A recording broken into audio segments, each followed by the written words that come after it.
2001, I can remember there was some kind of function which was acknowledging the fact the team had completed 25 years and I was stepping down. I said, Jim, I remember at that time saying that although I was stepping away from senior baseball, I definitely wasn't mothballing myself. I guess he wasn't, he's back again. As a coach, Jim guided the Sooners to league titles in 1982, 83, and 1989. He credited the likes of his former coach, the late Bernie McKinnon, as well as the late Fred Compton as mentors over his coaching career.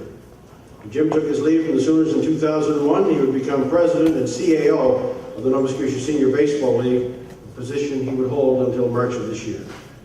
Along with senior baseball, Jim McCacker was also busy at the Little League level. He was a longtime coach of the Dairy Queen White Sox, as you heard Fabian referring to earlier. He was in the Sydney District Little League, and he put on a number of youth baseball camps and also served as league president.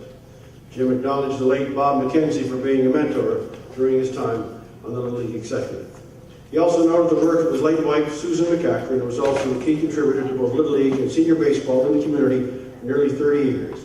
In July of 1995, the Archwood Avenue Field was renamed the Susan McCacker Memorial Ball Field in her honor. Ladies and gentlemen, inductee in the Builders category, Jim Rico McCacker.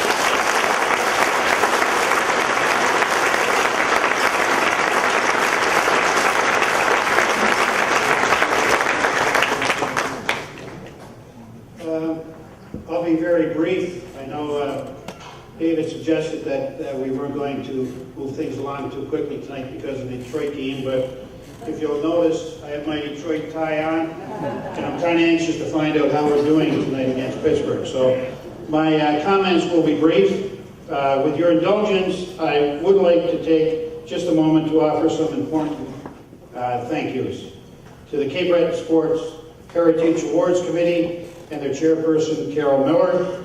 Thank you for the time and the work that goes into putting on an evening like this. Being a builder, I appreciate that what you see is the final function here, but really what goes on behind the scenes, obviously this is months and months of work, so I'm very appreciative to be a part of this tonight. Also, I would like to thank the selection committee for seeing fit to enter me into the hall, greatly appreciated. To the sponsors of my application, it was done very quietly. I think someone referenced that earlier. I had no idea it was being done.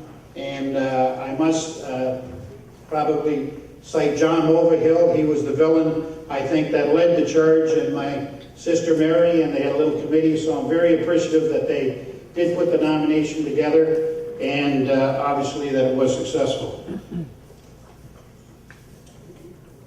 Also, not to miss anyone, I would like to make a general thank you, and that would be to the many players, coaches, executive, recreation community support, and any others who have played such an important role of support over the 40-plus years that I've been involved in sport, and probably in particular in the sport of baseball.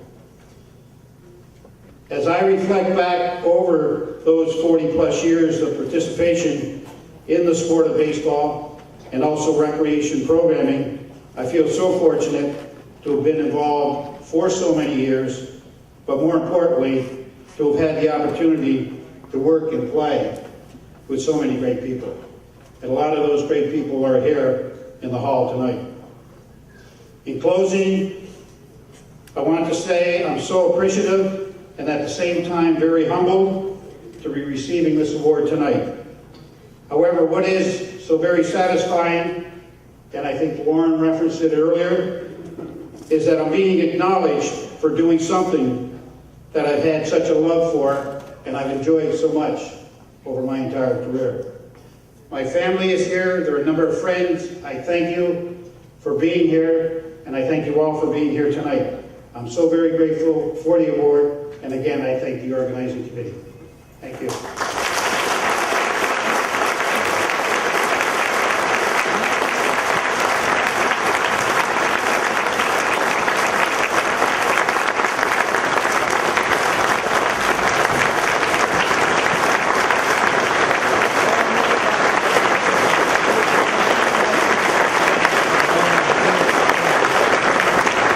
Ladies and gentlemen, just before we move on to these